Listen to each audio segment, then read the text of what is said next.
Olá pessoal, tudo certo por aí? É o seguinte, às vezes eu trago aqui ou lá no Insta algumas frases de livros que eu já li.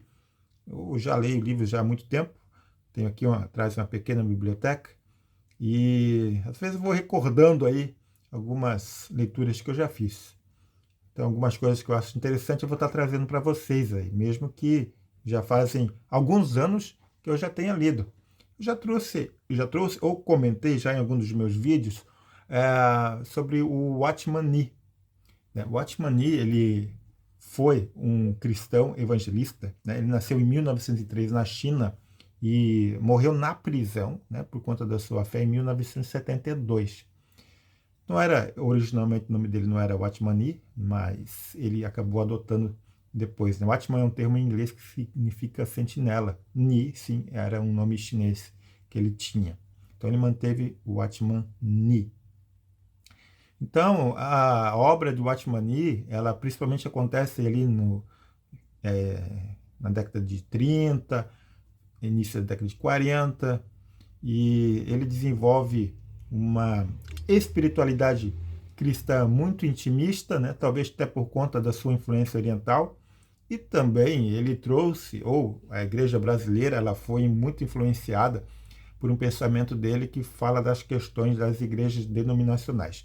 No começo da sua fé ele era metodista, mas depois ele acaba deixando de frequentar a denominação, e ele funda, ele fomenta, ele capacita pequenos grupos familiares para que eles estudem a palavra de Deus em casa. Ele entendia que o denominacionalismo acabava desvirtuando o espírito do evangelho, né? A questão da unidade do Espírito Santo e tudo mais. Então ele entendia que cada cidade sim tinha a sua igreja em Cristo, a igreja de Cristo ali instituída a parte das chamadas denominações. Então isso gerou certas controvérsias na década de 80 e 90 na igreja brasileira. Mas ele influenciou profundamente o movimento evangélico brasileiro ali, nesse período, por conta dessas igrejas em células, grupos familiares, pequenos grupos, vem muito dessa visão que ele trouxe, né, para a igreja. As obras dele foram traduzidas para o inglês e depois para o português.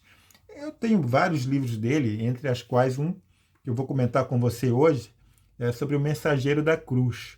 Não é aqui uma resenha que eu vou fazer, mas é um breve comentário. O Mensageiro da Cruz, ele vai abordar assim as características fundamentais para que a pessoa possa trazer a palavra de Deus, pregar o evangelho como mensageiro da cruz, e como o próprio evangelho vai transformando a pessoa para que ela possa estar apta para trazer essa mensagem. E tem duas frases que eu quero destacar aqui para você neste pequeno livreto. A primeira delas, para você começar a perceber como o Watchman trabalha o evangelho. Assim como os discípulos de antigamente não podiam compreender nem verdadeiramente experimentar Cristo antes de terem recebido o Espírito de Deus, assim também os crentes de hoje não podem genuinamente conhecer nem experimentar a palavra de Deus a não ser pelo poder do Espírito Santo. Então, você concorda com esta afirmação do Watchman? Vou ler a parte final de novo. Assim também os crentes de hoje não podem genuinamente conhecer nem experimentar a palavra de Deus a não ser pelo poder do Espírito Santo. Então, na concepção do Watchman Nee, ele entende que a pessoa tão somente vai ter o pleno conhecimento da palavra de Deus quando ela nascer de novo, quando ela for iluminada pelo Espírito Santo, para que assim possa receber as verdades ali pregadas no Evangelho. Essa é a visão que o Watchman Nee traz. E tem uma outra frase também interessante do livro aqui, que resume o que, quando você vai lendo outras obras dele, ele sempre vai trazer essa temática. É a seguinte: embora hoje em dia as pessoas classifiquem os pecados em um sem número de categorias, entretanto, falando por indução, há somente um pecado básico. Todos os pensamentos e ações que se constituem pecado estão relacionados com o ego.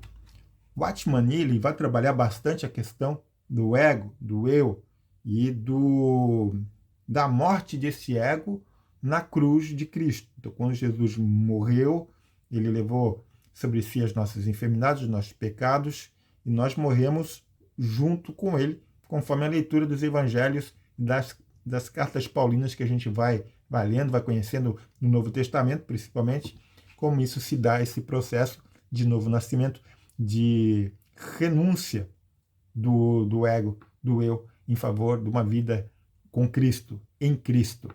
Então ele fala muito dessa dependência que o homem deveria ter após o novo nascimento, de viver somente em Cristo, depender da vontade de Deus através do Espírito Santo, uma renúncia contínua do ego, da vontade, do eu, porque ele considerava que o ego ou o eu era maléfico e era um fruto, ou era uma obra da carne, aquilo que prejudicava então a obra do Espírito Santo.